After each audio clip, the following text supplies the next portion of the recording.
There's something important about staying quiet that people often don't talk about. Silence doesn't just sit there, it actually sends a message. And it's rarely the message that you meant to send.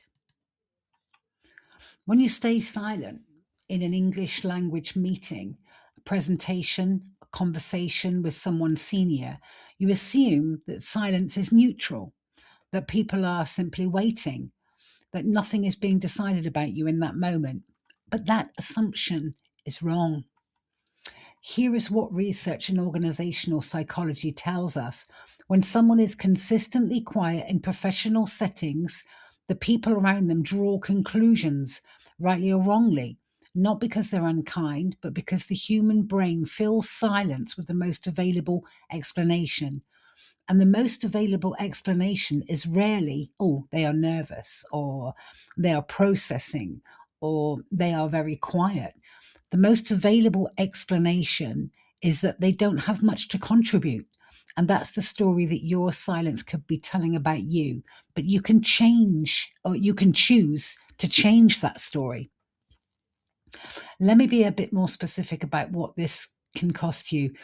The promotion that went to someone that spoke up, not necessarily smarter, not more capable, louder, more visible, more present in the conversations that mattered. The idea that you had in the meeting that you didn't say and then watch someone else say 20 minutes later and get the credit for. The impression your manager has of you that really doesn't match who you actually are. The impression that was built not from your worst moments, but from your quietest ones. These aren't small things. These can potentially be career defining things, and they accumulate slowly, gradually, over the months and years until one day you realize that the version of you that exists in other people's mind really isn't you at all. I can understand why silence feels like the right choice in the moment. If you don't speak, you can't say the wrong thing. You can't be misunderstood. You can't expose a gap in your English, lose your thread, or say less than you meant. Staying quiet feels like protection, but silence isn't protection. It's a position, and it's a position that other people interpret whether you intend them to or not. This is what makes this particularly difficult to break. Every time you stay silent, your brain records it. Silence feels safer than speaking. So next time, the pull towards silence is a little bit stronger, and the threshold for speaking is a little bit higher. The pattern becomes a habit, and the habit becomes, over time, an identity. I'm just not someone who speaks up in meetings. I've heard that sentence from intelligent, deeply capable professionals who have been telling themselves this story for so long that they've just started to believe it themselves, that it's simply who they are. But it's not who they are, it's what they've practiced. The way out is not to wait until you feel confident, as confidence doesn't arrive before speaking, it arrives after. It comes from speaking.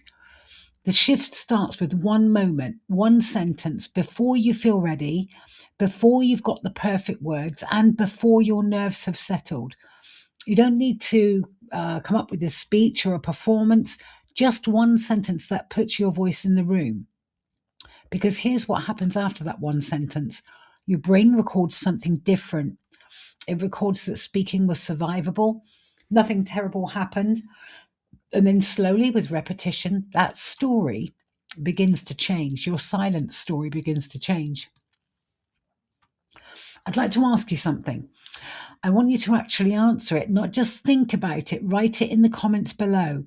When has staying quiet in an English language situation cost you something? A promotion, a credit, an opportunity, an impression that was really never corrected? You don't have to share the details, just acknowledge it, because sometimes naming the cost is the first step towards deciding that it's a price that's no longer worth paying. If this video resonated with you, feel free to subscribe, because next week we're talking about what to actually do in the moment when the pressure is on, when the words will not come. Have a great week. Take care. Goodbye for now. I will leave you with this. Here is findyourenglishvoice.uk, where you can find information on courses, coaching, and books that are designed to help you find your English voice. And here is where you can contact me. Okay, take care. Bye for now.